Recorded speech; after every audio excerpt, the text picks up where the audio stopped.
aquí está David Páramo. David, ¿cómo estás? Pascal, te tengo una pregunta para comenzar. ¿Algún ex candidato a la presidencia de la República que haya sido contratado en alguna de las empresas internacionales más grandes del mundo? ¿Tú recuerdas algún otro caso?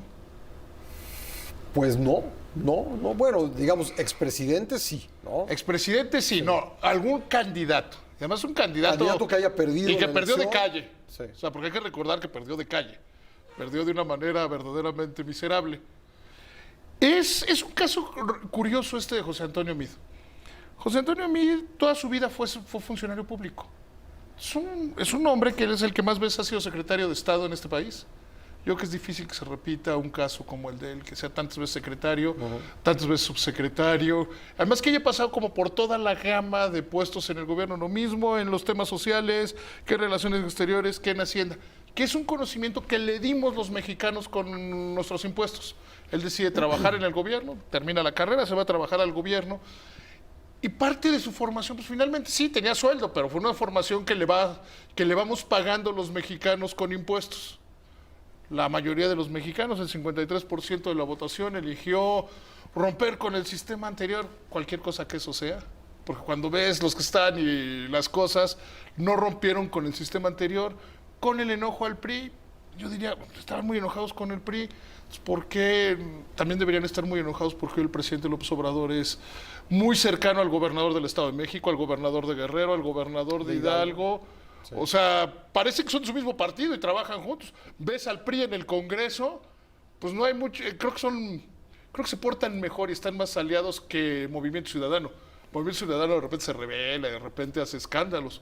El PRI está Morena está gobernando con el PRI.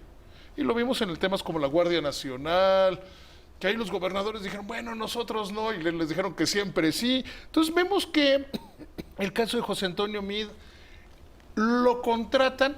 Mira, el chairo promedio decía, no, es que Meade está muy triste porque se va a quedar sin el sueldo que ganan los presidentes. Si tú divides el sueldo que le van a pagar por ser consejero independiente. 110,000 libras esterlinas. 110,000 libras esterlinas Sí. al año. Son 2.7 millones de pesos.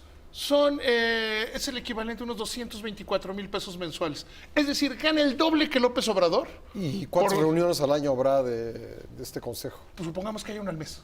Supongamos que haya una al mes. Que es la parte más importante del órgano de decisión de una de las empresas globales más importantes del mundo. Eso hay que dejarlo claro. Es un gran honor, así como de repente... Y es el primer latinoamericano, ¿no? Es el primer latinoamericano. Sí. Es, sin lugar a dudas... Así como nos emocionamos por Cuarón, también nos deberíamos emocionar por estos. Porque además es un funcionario hecho en México, estudió en la UNAM, o sea, tiene todo ese bagaje. Llega a el gobierno corporativo, o sea, donde se toman las decisiones de gobierno corporativo, de contrataciones, y en el comunicado de prensa HSBC, que por cierto HSBC en el mundo es el banco que tiene los mayores estándares de control de calidad de las personas. Pero hay que recordar que tuvieron un escándalo hace unos 5 o 6 años, que se pusieron de acuerdo para operar libras esterlinas y el banco por donde pasaba todo era HSBC, tuvieron que reinventarse. Es el banco que tiene, me choca esa palabra, pero le dicen accountability en inglés y no hay necesariamente, y si tú sabes una, por favor, de cómo traducir accountability, que es responsabilidad, cumplimiento de normas, no hay una palabra exacta en español. Rendición de cuentas. Rendición de cuentas, sí. No hay como una palabra precisa en español. Es el banco que tiene los estándares más altos de esa materia. Entonces lo contratan. ¿Y por qué lo contratan? Por su conocimiento de los mercados y su conocimiento de América Latina. Entonces eso deja claro que Meade no estaba buscando la presidencia por dinero. Estaba buscando la presidencia porque él creía en el proyecto y los mexicanos decidieron rechazarlos y a él no, como decía el chairo promedio, es que ahora qué va a hacer, y ya ves que andaba recetando vitacilina y todo eso. Pues ¿qué va a hacer? Pues va a hacer mucho dinero a partir de ahora porque es un trabajo que le va bien. Y hay que recordar que él, siendo secretario de Hacienda, vivió el mejor momento de la economía mexicana de 1970 a la fecha.